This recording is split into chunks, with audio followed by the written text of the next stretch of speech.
My message is that we'll be watching you.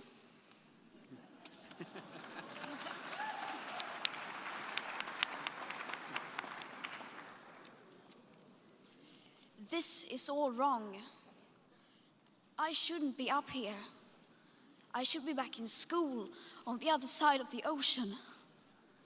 Yet you all come to us young people for hope. How dare you? You have stolen my dreams and my childhood with your empty words, and yet I'm one of the lucky ones. People are suffering. People are dying. Entire ecosystems are collapsing.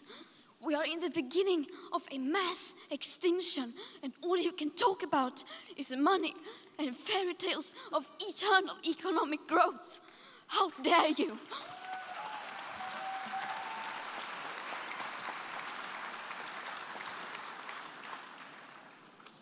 For more than 30 years, the science has been crystal clear. How dare you continue to look away and come here saying that you're doing enough when the politics and solutions needed are still nowhere in sight? You say you hear us and that you understand the urgency.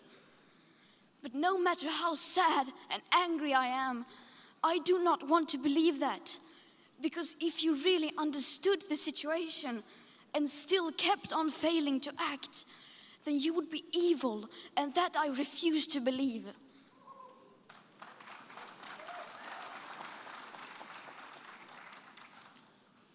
The popular idea of cutting our emissions in half in 10 years only gives us a 50% chance of staying below 1.5 degrees and the risk of setting off irreversible chain reactions beyond human control. 50% may be acceptable to you, but those numbers do not include tipping points, most feedback loops, additional warming hidden by toxic air pollution, or the aspects of equity and climate justice. They also rely on my generation sucking hundreds of billions of tons of your CO2 out of the air with technologies that barely exist. So a 50% risk is simply not acceptable to us, we who have to live with the consequences.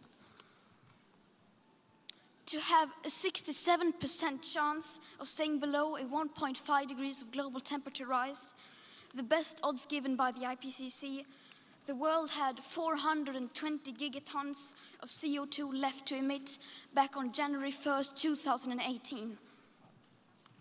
Today, that figure is already down to less than 350 gigatons. How dare you pretend that this can be solved with just business as usual and some technical solutions? With today's emissions levels, that remaining CO2 budget will be entirely gone within less than 8.5 years.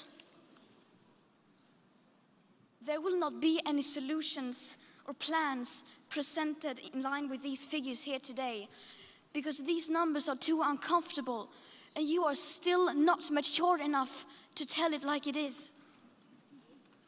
You are failing us, but the young people are starting to understand your betrayal.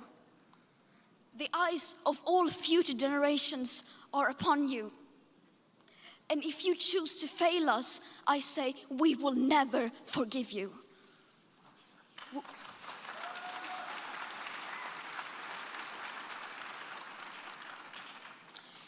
We will not let you get away with this. Right here, right now, is where we draw the line. The world is waking up, and change is coming whether you like it or not. Thank you.